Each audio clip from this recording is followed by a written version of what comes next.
so much, everyone, for being here. I'm really happy to have you here. My name is Joey Derrico. I am the Assistant Director of Operations for OATN, and I have the pleasure of being the moderator today. We're happy that you're joining us today for a conversation on supporting underserved students in transfer. Just kind of a general overview of how the structure of today's conversation will be. There'll be an approximately 30-minute conversation with our three panelists who are joining us today, followed by a 15-minute question and answer period, so about 45 minutes in total. If you have any questions that you think of throughout our panelists speaking that you'd like to ask, please put them into the chat down below, and we will have some staff members who are looking at those questions throughout, and we'll ask them at the end. Please keep yourself on mute throughout the conversation, just out of respect for our panelists who will be speaking. And just another reiteration that we are planning on recording this, and so you can watch it at a later date too. So today we are thrilled to be joined by three wonderful panelists. We have Whitney Gaskins from the University of Cincinnati, Tom Webb from Wright State University, and Tiffany Arnold from Ohio University. And at this time, I think I'll have the panelists go ahead and introduce themselves, and in your introduction, just talk a little bit about your background and currently how you serve underserved students. So we want to start with Whitney. Good afternoon, everyone. My name is Whitney Gaskins. I am an Associate Dean in the College of Engineering and Applied Science at the University of Cincinnati. I oversee our inclusive excellence, community engagement, and our professional development here in the college. I also am a founder of a nonprofit in the city of Cincinnati. We're actually in the state of Ohio. We operate in Cincinnati, Columbus, Toledo, and Cleveland. And it's a nonprofit that is for K through 12 students, exposing them to early education opportunities. So that's a little bit about me. I will say the views that I'm sharing today are from experience, some of my research as a faculty member, but truly informed for myself. I can't say I speak on behalf of the University of Cincinnati, but I can share some great information of what I've learned in my role. Great. Thank you for that. Tom, would you like to go next? Sure. My name is Tom Webb. I am the Associate Vice President of Accessibility at Wright State University in Dayton.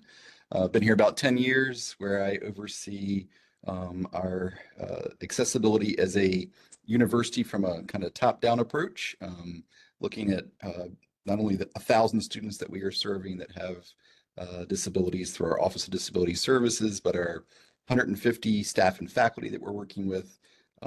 But since we're here today talking about students, I think what makes us fairly unique, for those of you that aren't familiar on the call, is that we have supports for students with physical disabilities that go above what most universities have in the country.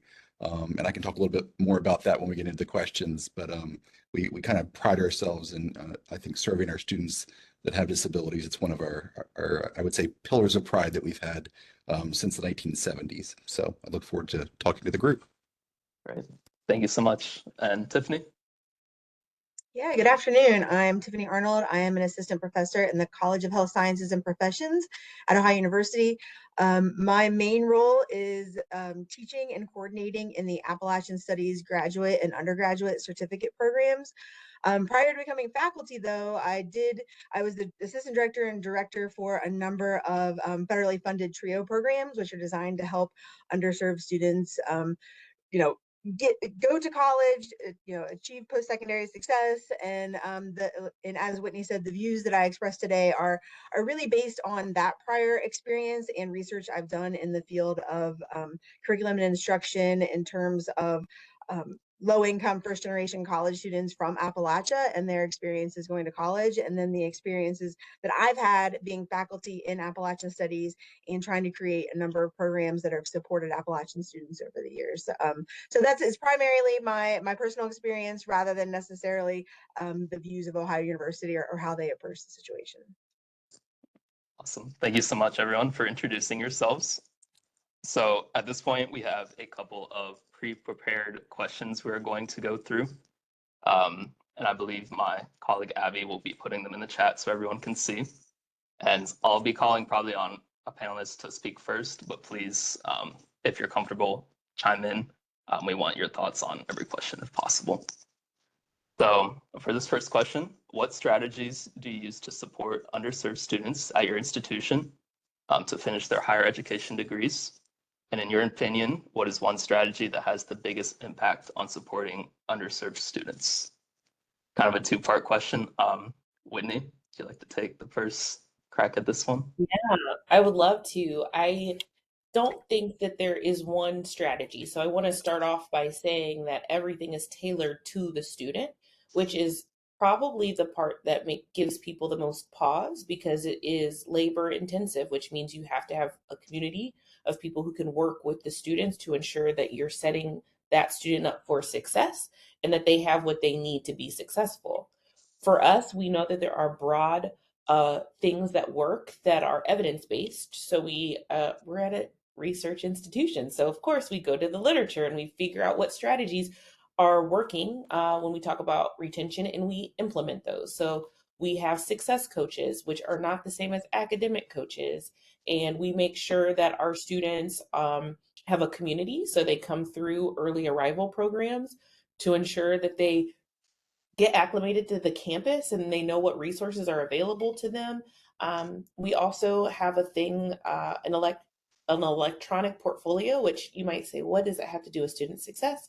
But it's a great way to teach students how to reflect on their experiences and understand what they've been going through, and then they can go through that portfolio and, oh, I really do need help with my study strategies. And we have some prompts for them to help them learn reflection and learn how to advocate for themselves and the things that they need.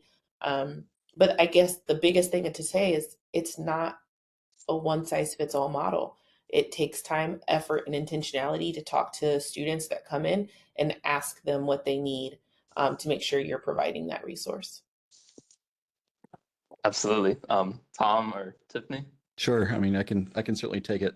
I think from my standpoint, when it comes to our students with disabilities, there is the one subgroup I was talking about is students with physical disabilities that are, I would say, significantly affecting their day-to-day, activities of care where they can't get out of bed independently or shower independently. And we have, fortunately, well before I started here, developed some supports where we train a lot of their personal care attendants. And we have a pool of 20 to 30 personal care attendants that are available for those students to be able to navigate and be successful kind of day in and day out here on campus when they're living here. But we also have a personal care attendant station that is staffed by student workers that are typically nursing students or pre-med, kind of education students that are going into those different fields where they are actually helping students use the restroom, maybe if they need help getting their jacket off, things like that. Whereas if they were actually at most other universities, it would be a barrier for them because they would not be able to secure a personal care attendant to where they could actually be with them all day or even stop in kind of midday to help them with their daily needs. And we've heard that repeatedly from families and students where that particular strategy and support has been a game changer. And that's also why we see a lot of students with physical disabilities come from out of state to Wright State because we are one of the few that are left in the country that still do that. I guess the other one real quick is I would say financial. I think we see a lot of our students, especially that have a lot of support needs that they exhaust their finances very quickly here at Wright State. So we do have, some kind of short gap funding to help them if they get very close to the finish line or the end of the semester, or they help paying for their PAs. We also have about $45,000 worth of disability-specific scholarships that are awarded each year through our office. And those have allowed a lot of our students to be able to continue their education, whereas they might have run out of resources before they could make the finish line. Yeah, that's a really cool program. Thank you for sharing. Tiffany, did you want to add anything to this? Yeah, formally, we have a number of ways that we're supporting students. In terms of the students that I most closely connected with at this point, and that's Appalachian students, you would think that being in a university that's located in Appalachia, that we would be a no-brainer, but sometimes that's not always the case because the great majority of our faculty would say 90% of our faculty and most of our students are not from this region. And so when you bring people here and you put them in Southeast Ohio in an environment that they are not necessarily prepared for, it kind of leads to a somewhat uncomfortable situations sometimes for students who are from here and maybe don't feel like they belong in an institution of higher ed. And so we do have some supports for Appalachian students, specifically our newest president. She just started in July. She has just come up with a program where they're going to be offering tuition assistance to folks who are from our contiguous counties around Athens County and are Pell eligible. So if you're Pell eligible and you're from one of those counties, now that is the only tuition obligation that you have. And so that the university will cover the rest of your tuition beyond that, which is really amazing because we've had such a hard time attracting students from our region to our school, and a lot of that barrier is financial. We also have an Appalachian Scholars Program that's for high achieving students from local counties. We are in the process of starting, and I've been involved in many iterations of this, but we've been trying to get together an Appalachian Student Union of sorts, because a lot of the issues that our students are facing when they come here, like I said, is that issue of not belonging or feeling like that they're in an appropriate place for them.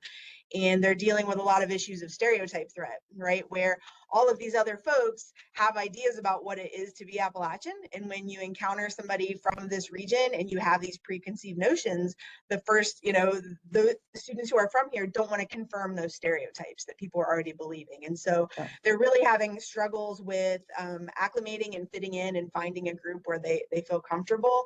And so we're trying to provide places for them to go where they feel more comfortable interacting with students and kind of create that sense of finding their place here.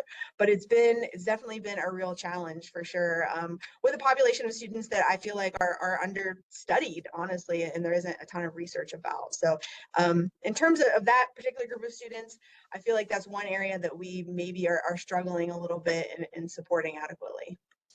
Yeah. I think that response that you just gave, Tiffany, will transition perfectly into this next question. So I think I'll actually stay with you to answer this first, if that's okay with you. So this next question is, underserved students often don't see themselves as capable of earning a higher education degree. How do you help students overcome this imposter syndrome that they face? Yeah, that came out a lot in my dissertation work, where I interviewed students who had been in the Upward Bound program that I was director of. And when you're in that program, you're in it because you have articulated the interest in going to college and pursuing post-secondary education. But when they got to college, the participants that I worked with had a very disheartening experience where they were made fun of and they felt like people were making judgments about them because of where they were from, especially if they went to schools outside of the region. And so a lot of them weren't successful and ended up coming home because they felt like it was a safer environment for them. And so it can be really tricky. And personally, I teach Appalachian Studies, but my courses fit into gen ed curriculum. So I have students from all over that take my courses, and I really try to make it a point to develop a camaraderie between the students who I know are from the region and myself, and talk about my own experiences coming to college. My first quarter at Ohio University, an hour from my hometown, I felt like a complete and total alien, and I ended up almost on academic probation because I just didn't feel like I belonged here. And so I try to relate those experiences to students and connect students with older students that I know that have had these experiences and feel that way. But it's unfortunately at this point more of an informal network than it is something that's been institutionalized. I'm hoping that with this focus on attracting more students from the region, that we're going to be able to, expand and create a center or some other way that I've seen other schools do to kind of get these students together. But sadly, I don't have a great, this great strategy that we're employing right now that I wish we were. It's just more of an informal basis right now. I think that's where a lot of change happens sometimes, is in that informal conversation. So absolutely. Tom or Whitney, would you like to chime in there?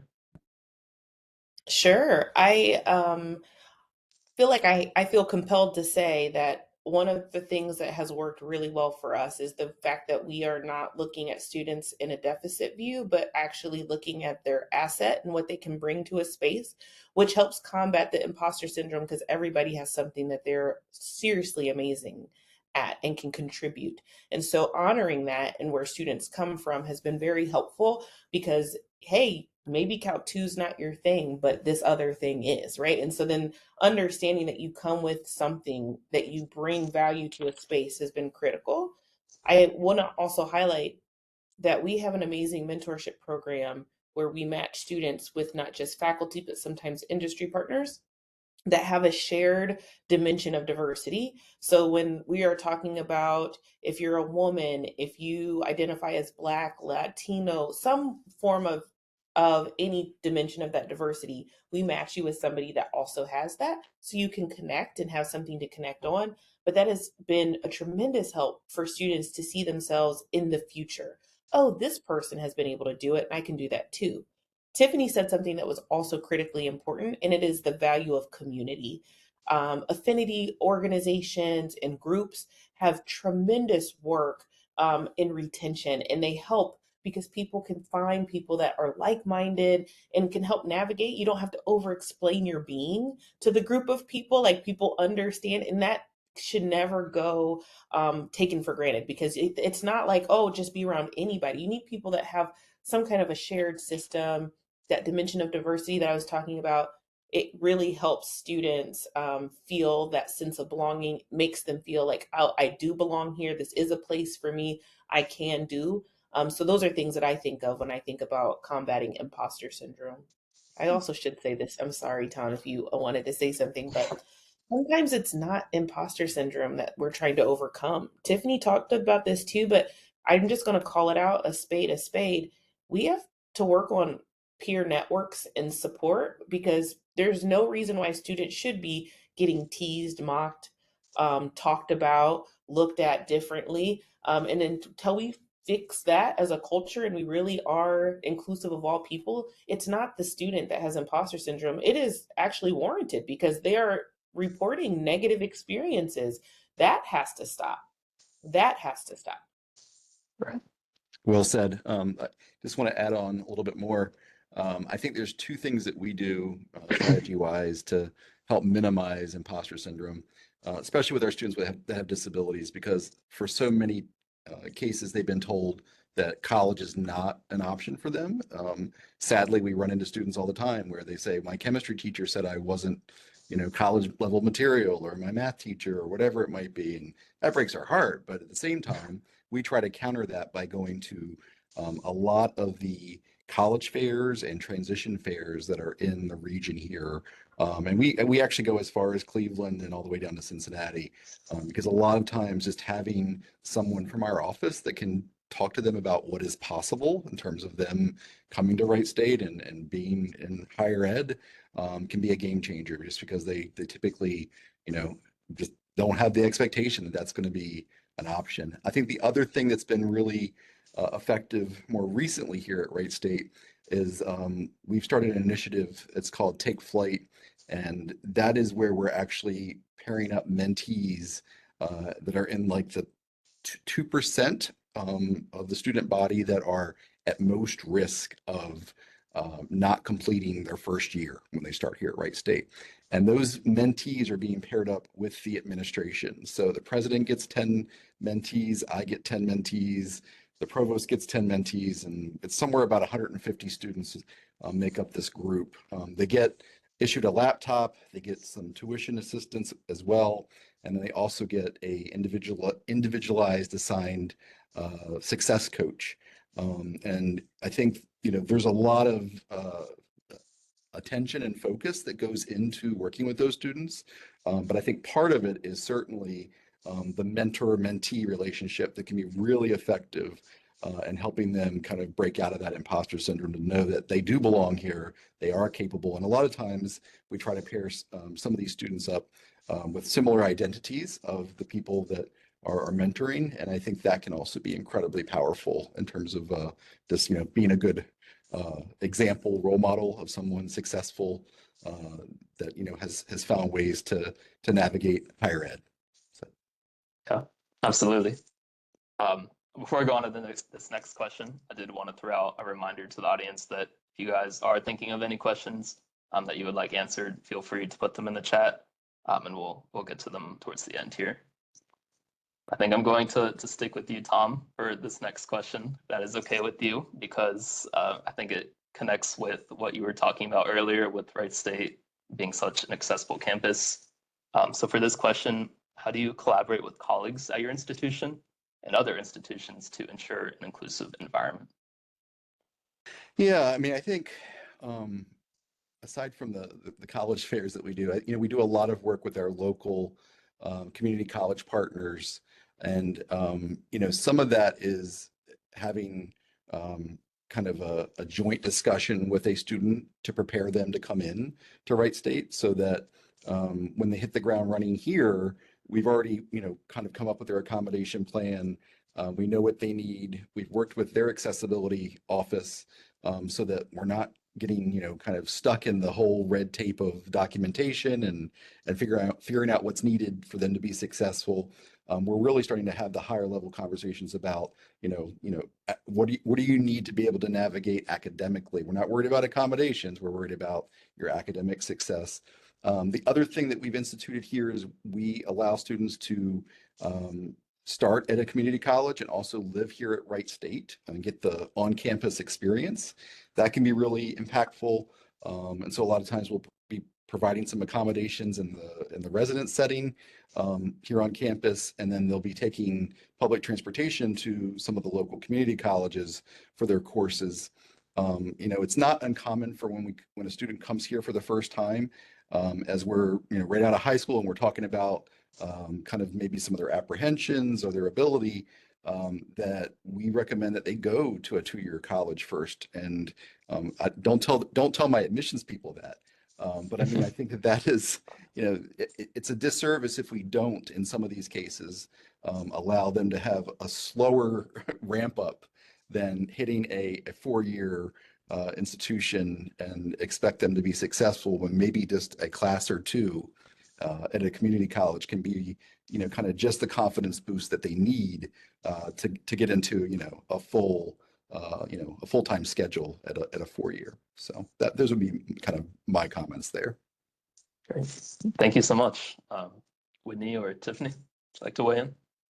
Sure. In terms of an inclusive environment, I wholeheartedly agree with what Whitney finished up with earlier on the last question, because a lot of the time people just aren't aware of what the environment they're living and studying and working in is, right? They come to Appalachia to study and they have no understanding of what that means. And that's where this disconnect comes about, where they have these preconceived notions about this place that they are, and they don't look outside of those biases to kind of figure out what the real situation is. So personally, I have been, engaged in a lot of cultural competency training on campus and in the local community, working with different groups to help develop a competency and understanding of Appalachian culture and an awareness of, communication barriers that people might face because they don't have a background in this region and the history involved in it. They make assumptions on what they see, and they see, they don't really go beyond that. And so one way that we've done that is I've been collaborating with our local theater. We have a great theater here that's owned by the university called the Athena, and this is the second year of our From the Hills and Hollers Appalachian Stories film series. And so we have 6 movies a year that all focus on Appalachian culture in some variety, and we have someone from the community or even the filmmaker themselves come and introduce the film and have a question and answer, and we talk about, here's why we're showing this film. Here's what's important to remember about being in this region. Just last Thursday, we had a filmmaker come and introduce the film King Cole that she just recently put out, and we couldn't get another person in the door. It was so full. And so I feel like the best way to create that inclusive environment is by literally including everyone in it, right? Not just Appalachian students or not just students of color, but everybody in these conversations, because if you're just catering to one group or another all the time, sometimes we're leaving out the people that really need the education the most. And so that's just one way that we are working on that here. And like I said, my classes are a lot of people from all over take my classes because it's part of the gen ed curriculum. And so I use that as an opportunity to create that space for people where it's like, yes, you're here and now it's time to realize what that means and how you should approach the community that you're living in, because a lot of people just come to Athens and they say, oh, Athens is campus and Court Street and that's it, and they don't bother to look beyond that. And so that's just, you know, one way here that we try to create that inclusive environment. Yeah, absolutely. Whitney? Yeah, I wholeheartedly agree about raising awareness. And one of the things that I think that has worked for us in building an inclusive culture is hosting a training series similar to like what we're on here today. We do that internally, where we host trainings for a wide variety of things. We've talked about returning citizens and understanding what that looks like, and had the Ohio Innocence Project come and talk about the challenges and barriers. We talked about homelessness and poverty, and the reason why these conversations are important is people, if you don't touch it, if you don't see it, if you can ignore it, you don't know. And so we have that training once a month. It's always the third Friday of every month at 10 o'clock, 10 to 11:30. People can build their schedules around it. They know we're going to have a session and you're going to learn something new. This raising awareness helps build appreciation, and it builds back the view of humanity. And hopefully we're building empathy because people are really like, oh, like, I forgot that this is something that my students might be dealing with or have experience with. Let me reframe or think through how I can support. And I also highlight, we're a part of an alliance. The University of Cincinnati is, so we're in the Lewis Stokes Alliance for Minority Participation in particular. And so we're connected with 10 other institutions, or 9 other institutions, sorry, throughout the state. It is important because then students get to meet students from other places when they come to a conference or do a meetup. And then our affinity organizations, we do, if we go to large national conferences, we might do an Ohio meetup. And so then students get to meet up at that national conference with students that are there from Ohio. And so they get to meet, again, a group of people that they may have never met before. And so we're very intentional about doing those types of activities, again, building community. Yeah, I think the power of community and empathy can take people really far in life. I definitely agree with that. So I think we will probably do one more question here. And if anyone wants to take first crack at it, feel free. So for this one, are there challenges unique to your institution that farther exacerbate the challenges faced by underserved students? It's a very broad question. I'm going to just say the one that probably gets celebrated, but also can be a challenge. We're a large institution. I think we just published about how we have 50,000 students matriculating and with hopes to grow more. With that is wonderful because that means more students are coming to the doors and are accessing higher ed. But that also means that the support that's necessary for those students might not be as available as it used to be when you had a smaller number. So making sure that students that need support are getting access to said support, I think is unique for us, right? Because it's so large. And so how do we make sure we don't miss anyone and people are feeling welcomed, and that sense of belonging that we know is critical to their success? I think at Wright State, there's a couple areas that present unique challenges, but I don't know how unique they are to us. But housing insecurity, food insecurity are two huge areas that continue to grow on our campus, and being able to provide the right resources and supports to help mitigate those challenges is, kind of always, we're struggling with it. And I think the other would be, mental health services for our students. All those things impact success and belonging.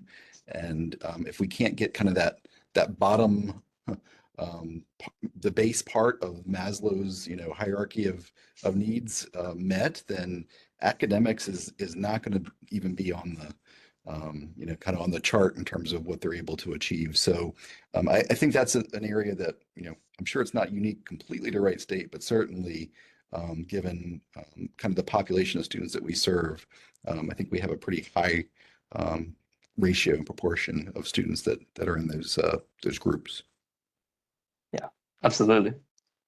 Tiffany, Yeah, was there anything you wanted to? I would agree with both of you actually, because last I checked, Athens is the most food insecure county in the state of Ohio for a number of reasons. And we did just recently hire a basic needs coordinator. And while, on the one hand, it's like, I'm so glad that we're recognizing that we need a position like that. It's really disheartening to know that we need a position like that.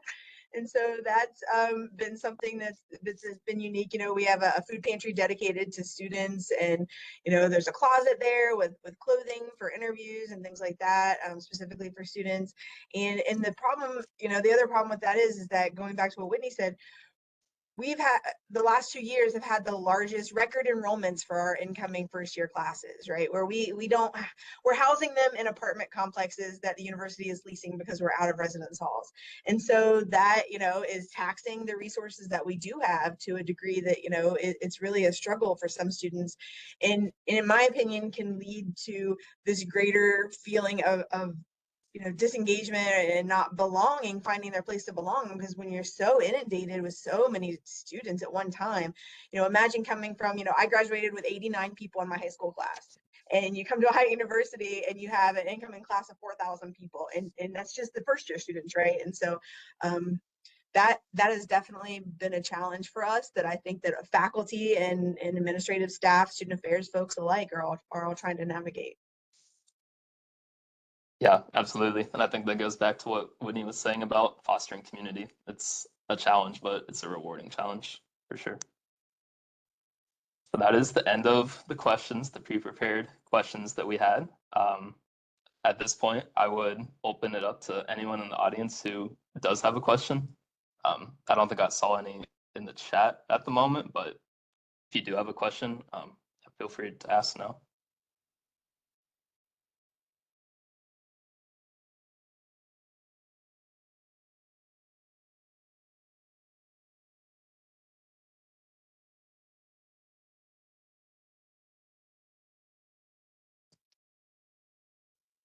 I did have one question that I personally wanted to have answered. And that is like, what can we as audience members be doing to advocate and like champion the groups that you work for and represent? I can say for me, decenter yourself and remember that everyone is having their own unique experience. And so if the resource that we have helps a demographic, but you don't identify with that demographic, that's okay, because there's a resource that does help you. And so I think the more that we can decenter ourselves and realize that we're a community and everyone in that community is going to need something different at different times, it's going to be helpful, and remind other people of that too. So if you're hearing conversation, well, why do they get that? Because they need it. If you needed something, wouldn't you like it if we provided it for you? Right. So just making sure we remember that and actually say those things so then people can, oh, okay, let me remember that. Not everything has to be about you. It's about the community.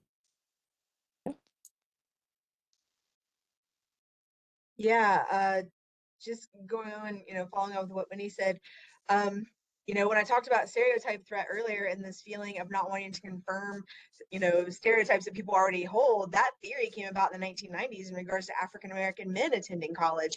And so I think you can use a lot of these ideas about one specific population of students and apply it across the board to any demographic that you want. And a lot of that, the moral of the story is to understand your own biases and your own barriers to working with different populations, and being aware of that can help break down some of those issues that people are having. And I think a lot of times, as I think had mentioned earlier, people are like, well, how do I work with this certain group of students, right? And really the issue is how you're the problem, not the group of students that you're approaching.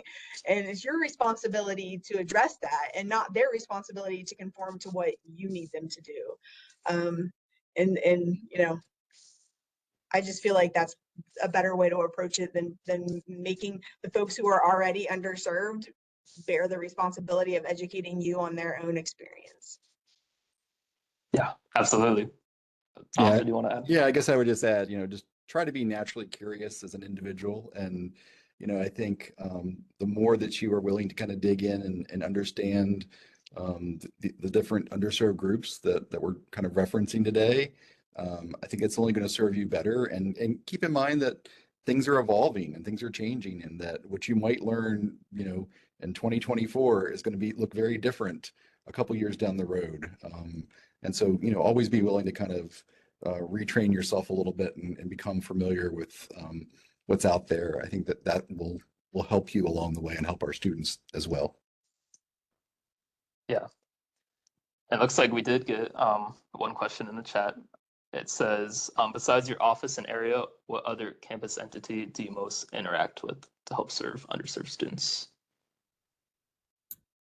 I'm like all the above. I work with the financial aid office because college costs. So making sure we understand the ins and outs of that. I work with we have a learning commons, like it's like our learning assistance center to help do workshops about time management, study tips, those types of things. So we work with them very closely to make sure that all of those resources are being utilized and students know that they're there. Accessibility services, because some students need those accessibility services but don't know that they need them, and so going through that process. And then any affinity organization that we have on campus. So I do know that there are some talking about veterans in the chat. We work with them to make sure that they're getting all of their benefits, right, to making sure that that translates over and that they have community. So I'm like, there's not really an office that we don't work with on campus. Yeah, same. That's a hard question. I've been trying to, I'm like, oh my gosh, I don't even know how I would answer that. Um, yeah, I would say that, our college as a whole, not just my Department of Social and Public Health, does a lot in the community itself and trying to get students into the community. And so I would say that for me, it's not as much interacting with folks at the university as it is partnering with outside organizations. We have a big commitment to community engagement at Ohio University. And so we work a lot with local organizations to try to get students out there and interacting with the people that they live around. And so I probably interact with those folks more than I do. Not that I obviously interact with people at Ohio University as well, but we spend a lot of time in this college, health sciences and professions, partnering with outside organizations too. I think we would have time for one more question. There is anyone else who would like to ask a question?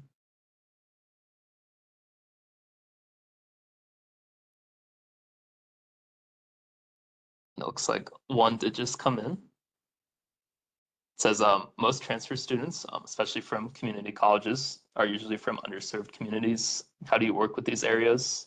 Or what do you work with areas that do work with underserved populations but may have a perspective on transfer students in general?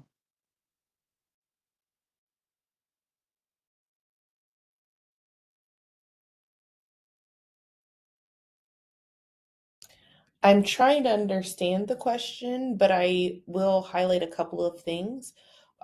We are becoming a more transfer friendly institution in general, and in my college in particular, really working. Oh, there we go. Not very positive. Yeah, we have worked really hard to shift the narrative because the University of Cincinnati also has satellite campuses, both in different areas around the greater Cincinnati area. We've shown the data. Our transfer students tend to outperform students that were direct admit to campus, and that's not a secret. And we highlight that and share that so people can understand that going to a community college does not mean lesser. It's just a different pathway, and we are open and honest with those conversations.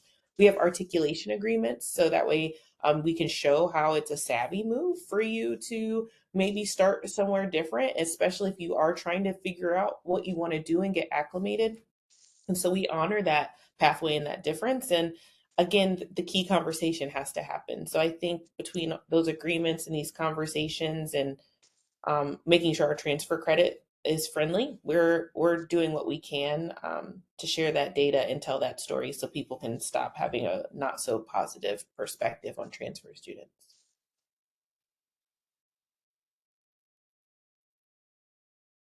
Tom or Tiffany, did you have any perspectives you wanted to share there? Similar to what Whitney said, we have our, articulation agreements with local community colleges. I think we have pretty open lines of communication with the community colleges as they're most likely to have students transferring to a high university. Hocking College is right down the road. We have a pretty open line of communication with them. We work with a lot of the local high schools that are providing college credit plus opportunities and dual enrollment opportunities for students to try to make that transition as smooth as possible. But I do know that transfer students sometimes struggle when they, especially from a community college into a 4-year environment. And, I think that we could all, I'm going to speak for myself, I could do a better job of welcoming those students and making sure that we're trying to meet those individual needs personally. I wish I did a better job of that. Guess I can add that for us, it's really just maintaining a solid relationship with our colleagues at other community colleges in the area so that their disability services or accessibility services can just pick up the phone and say, hey, got Johnny or Susie that's looking to come here. They're in my office right now. Can we have a conversation? And sometimes just, some of those back channel conversations can be incredibly helpful and also kind of bring down some of the guard of the student and make them feel a lot more comfortable with the transfer process. I forgot to add this thing too. If you have the possibility to do joint programming, I would encourage you to do so because then the students are, no one knows what school the student's affiliated with, but they're in this program. It completely helps change perspective about what students are capable of. So we have those joint research programs, those opportunities, and it has worked out very well for us. All right, I think that brings us to the end of this meeting. I want to take a special moment to thank our 3 panelists today, Whitney, Tom, and Tiffany. I very much appreciate your time today and all the wisdom and expertise you shared. I feel like I took a lot away from this conversation, and I hope people in the audience did too. 2 quick plugs that I wanted to provide. If you are interested in these Transfer Talk Tuesdays, or if you have colleagues who are interested in these Transfer Talk Tuesdays, you can email your contact information to our email address, transfer@highered.ohio.gov. I believe Abby is going to put that email address in the chat. So if you give us your information there, your contact information, we'll add you to our listserv so you can be in the loop about upcoming Transfer Talk Tuesdays that we have. Our next Transfer Talk Tuesday should be in either April or May, and just be on the lookout for more information about that. We really appreciate everyone for being here today. Thank you. Thank you. Thank you. Have a great day.